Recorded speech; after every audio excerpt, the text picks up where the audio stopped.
My name is Ryan Michael Blake, and I was born 2009, June 9th. I was born in a Chelsea hospital in Massachusetts. When this case started, it became very clear that there was chaos in the home. Mother had issues, and there were 5 children. The oldest of the children at the time, I believe, was about 13 years old, and she was the mother in the household. She got the meals for the kids, got them ready for school, cleaned the apartment. There had been beatings of the children. It was very clear that this was one of those cases that I really needed a CASA on. Anne had taken on the whole family, all 5 kids. And after a period of time, she thought that was just more, that she couldn't give adequate time to each kid for that many kids. So that's when we brought Helen in. After our first visit, I felt like this could be good for me and we'd have a good relationship. Turns out I was right. One of the things I did with Ryan was go with him to the Boston Children's Chorus rehearsals. It was very important that they go to these rehearsals, that they get there no matter what. Occasionally I have to pick up Ryan as well because Ken was busy. But it was so important for them to have this experience. And one of the things that came out of it is really Ken's realizing that Ryan is a musical child. Ryan was having trouble during those years, and at school he was in a special class for children with behavior problems. He began to have successes in music and to feel pride in his abilities. I've sang at Symphony Hall, the Wayne Theater, twice at the Strand. For the summer, we always sing at the Kennedy Institute. So as I became aware of the role that CASA played in these kids, the 10% that are fortunate enough to have a CASA worker, the role is so beneficial. It's beneficial not just in terms of additional support, that these kids need, and the foster parent too. They can step in, like I said, Helen would say, hey, no problem, I'll pick up the phone, I'll take care of that. Done. And the goal of CASA is really permanency. And permanency, I don't know if the outside world gets it. As a CASA, I tell children, I'm going to be with you until you have a forever family.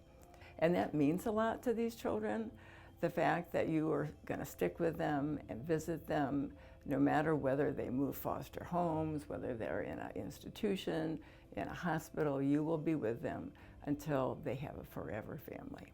Ryan initially called Ken Dad, and I made a big point of not calling him his father because he wasn't.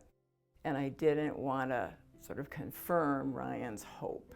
But it began to be clear to me that maybe, even though he was an older adoptive father, that it might work.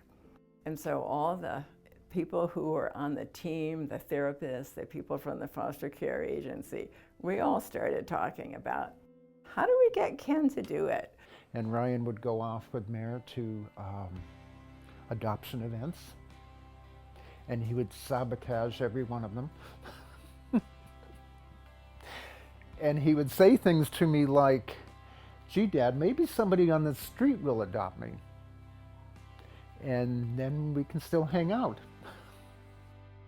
And that kind of grabs at your And then at one point, Ken finally said, I think he's my son. He has become my son. And that was very meaningful. He really, sorry. I think he fell in love. We all fell in love with Ryan. And at some point he realized this is just going to be.